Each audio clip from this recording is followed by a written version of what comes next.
According to statistics, only a small percentage of you who watch our videos are actually subscribed. So if you haven't, and at the end of the video you enjoy what you see, do consider subscribing. It would help a lot with YouTube's algorithm in promoting more of our mental health content. Thanks for being here. Hello, Psych2Goers, welcome back to our channel. Do you have trouble in the dating world?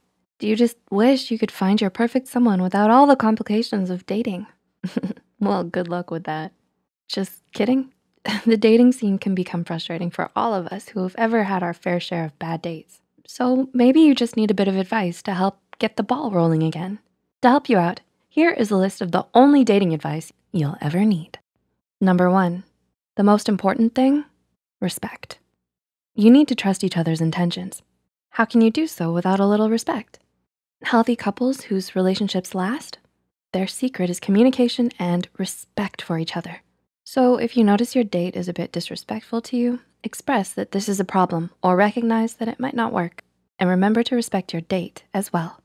Number 2, allow intimacy to progress naturally.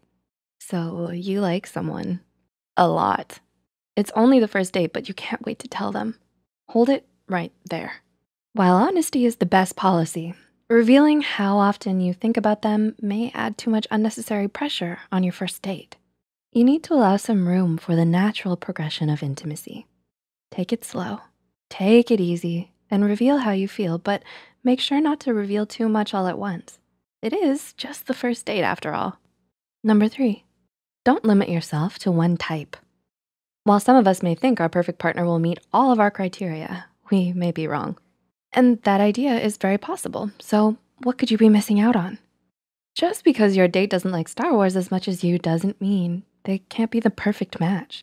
Just because you share different interests doesn't mean you won't connect on a deeper level. And just because they're not tall and handsome doesn't mean you couldn't be attracted to them in the future. If our type is always changing, I guess we don't really have one type, do we? Number 4, communication is key. Most people say communication is one of the most important keys to a successful relationship. That and respect are a great combo pack. It's important to be honest with who you're dating. If you're a bit uneasy about something, express it. If you enjoyed your afternoon, don't try to play it cool or play hard to get. Instead, tell them you enjoyed getting to know them. Be honest about who you are and how you feel, as long as it's not a bombardment of love confessions on your first date. Number 5, focus on who you are now. Early on in dating, it's a good idea to focus on the person you are now rather than discuss your past self. It's important for couples to know a bit about each other's past, but the time will come for that later. Those first couple of dates, show them who you've become. Try not to talk too much about your mistakes or exes. Early on, they're here to get to know who you are now. Which brings us to number 6, don't alter who you are. Important tip, don't try to pretend you're someone who you're obviously not. If you think your date would love a handsome bad boy or a cool girl, don't show up wearing a leather jacket when your go-to is knitted sweaters.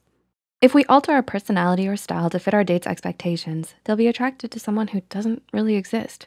We'll only attract people who are compatible with someone else.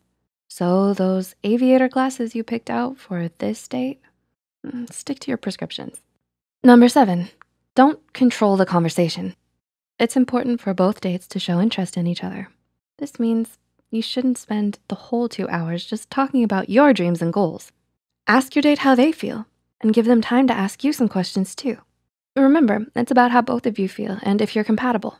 You'll never get to know if they're too compatible with you if all you do is talk about yourself.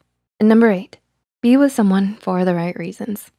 This should seem like easy advice to take, but many individuals get lost in other reasons for being in a relationship. Maybe your friends and colleagues pressured you into a certain kind of relationship. Maybe your family expected you to be with this kind of partner. Whatever the reason, it's important to evaluate why you're with your partner.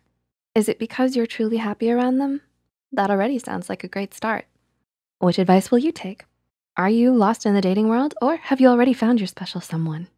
What was it about them that made you fall head over heels? Share with us in the comments down below.